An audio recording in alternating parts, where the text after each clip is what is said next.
You're tuned in to Agriculture Today, and we start our Wednesday show discussing a case in North Dakota with K-State and Washburn law professor Roger McEowen. Roger, thanks for joining us today. Well, thanks for having me, Shelby. Roger, what's currently happening in North Dakota? Well, actually, a really important local court decision in one of the counties in North Dakota has constitutional impacts, and that judge there struck down a portion of the North Dakota storage law, the CO₂ storage law, and said it was unconstitutional. That's a big deal. What part of that law did they say is unconstitutional? They said that there wasn't a provision that provided for what's known as just compensation when a taking of private property has occurred. And what they were dealing with here was the specific provision in the CO₂ storage law that allowed the North Dakota Industrial Commission to authorize carbon storage projects to proceed, even if they didn't get the consent of all the landowners in the path of a pipeline, for example.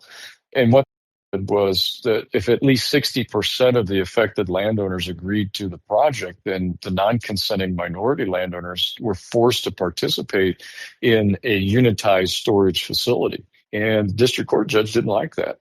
And what were some things that he noted as being unconstitutional and were his key points?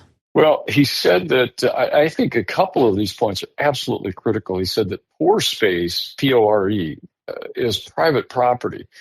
And they said North Dakota law recognizes that a surface owner's right to the underlying pore space is a constitutionally protected property interest. Now, that is very, very important because then if you have the injection of carbon dioxide into these pore spaces, that's a government-authorized physical invasion of the property.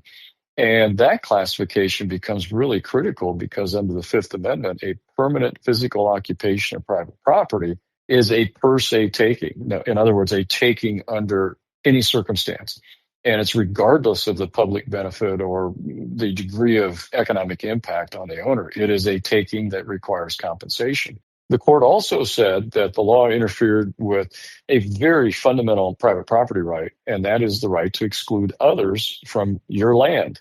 And they said here by compelling non-consenting landowners to allow the CO₂ injection, that effectively stripped those non-consenting landowners of that right. And then, as I indicated earlier, the court said that the law didn't provide adequate constitutional mechanisms for just compensation to those non-consenting landowners, and that was a violation of the U.S. Constitution's Fifth Amendment as well as the North Dakota Constitution. So what was happening, those 40% that didn't agree to it, was just having their land used even if they didn't want it? That's exactly what was happening, and that's what the judge found offensive. What project is currently happening that has brought this up? Well, the state of North Dakota and private industry interveners challenged this law because there was a major project being undertaken by Summit Carbon Solutions. And there are other projects elsewhere in North Dakota as well as in other parts of the country with respect to carbon sequestration and storage, injecting the carbon into this underground pore space. And there's a lot of money behind this. Now, I think what's going to happen here is that there will be an appeal of this opinion. It will go to the North Dakota Supreme Court. There is no intermediate appellate level court in North Dakota. And if the ruling is affirmed, then the legal and economic fallout will be significant in terms of carbon capture and storage projects in North Dakota and potentially nationwide, because there are other states that have laws similar to this North Dakota provision. Are there places that there's already CO₂ in the ground from this? There is. There is several other projects. There's a multi-state CO₂ pipeline and storage project that's tied to Summit Carbon Solutions. This is the largest of its kind, and I think those would face an immediate roadblock.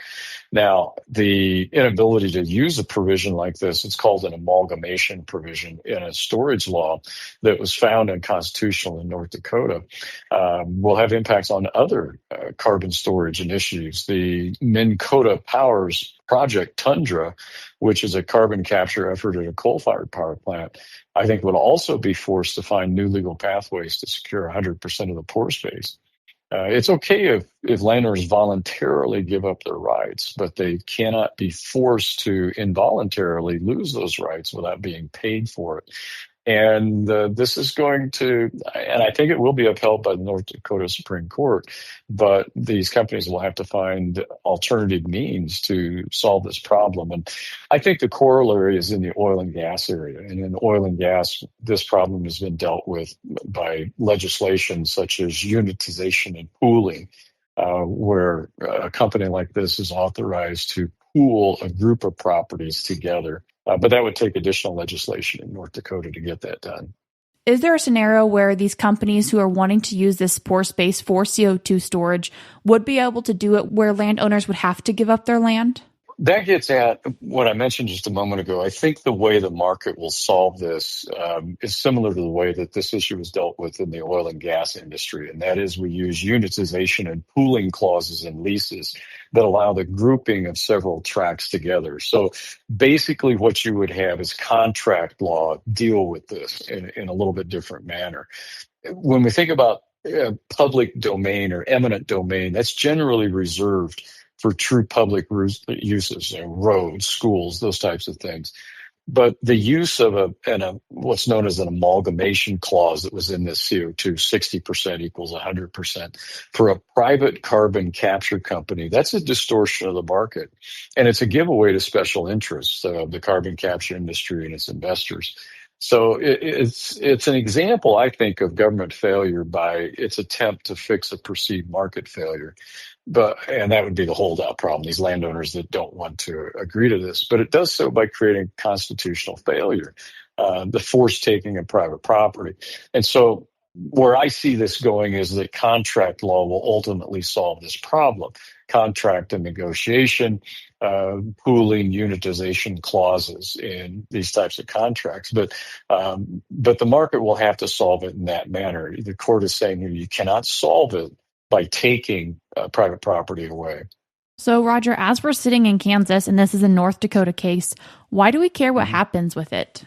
Well, because we care a lot about the energy industry in this country as well as in Kansas. And we have pipelines that are used not just for CO2 storage, but we have companies that want to put lines across properties. That might be a pipeline. It could be an electric transmission line. It could be some type of connection from a wind energy turbine to a point where they distribute that elsewhere. So they need access rights to farmland. Farmers have farmland. And so it's an issue. And what they're saying here is you just can't have a statute that deals with this so-called holdout problem in this manner. You've got to respect property rights. So this property issue really comes up in many, many contexts involving agricultural land, and the companies trying to acquire access rights to land that they don't own. And you may have landowners that are in the path of a proposed project and they just say no. And so this is what's forced these companies to go to the legislature and get a provision like this in North Dakota to deal with this perceived market failure. But the court is saying, no, you can't do it that way. And that's why I'm saying contract law has to solve this problem, not the forced taking of private property. Roger, what do you think the legislature in North Dakota is going to do, and how might that help frame other states' legislatures? Well, they'll wait to see, at least I would suspect, they'll wait to see what the Supreme Court says on this issue. And if I'm right and the Supreme Court upholds the lower court's decision, then they're going to have to either amend the storage law or draft entirely new legislation, just simply start over to address these constitutional issues. And there would have to be, in any new law, a clear mechanism for just compensation determined by a jury for any forced taking. And the law would have to be strong. It would have to have a defensible legal foundation for treating CO2 storage as a public use if eminent domain is to be employed. So, Roger, have there been cases like this in Kansas? When I think about pipelines or storage, I usually think about oil. So have we seen something like this? We've seen challenges. We've seen a lot of landowners get upset about these things and challenge these types of provisions. We haven't had anything like this come to conclusion. And again, this is not a final decision on the merits. That's waiting for the Supreme Court. But we shall see what happens. And this is an issue. We've seen it with, for example, rail to trails. Kansas has a long history of rail to trail legislation. It's kind of the same thing. Again, you get all types of takings issues with abandoned railroad lines that then get converted to a trail rather than reverting back to the adjacent landowners. So it's really kind of a broad concept.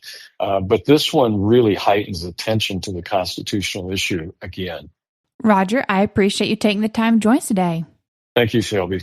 That was K-State and Washburn law professor Roger McEowen. If you'd like to read other articles from Roger, there are a couple of ways you can do that. First, you can go to agmanager.info, select contributors, and then find Roger's name. Or you can also go to his Washburn Law website, which is washburnlaw.edu/WALTR. I will link both of these in today's show notes on agtoday.net.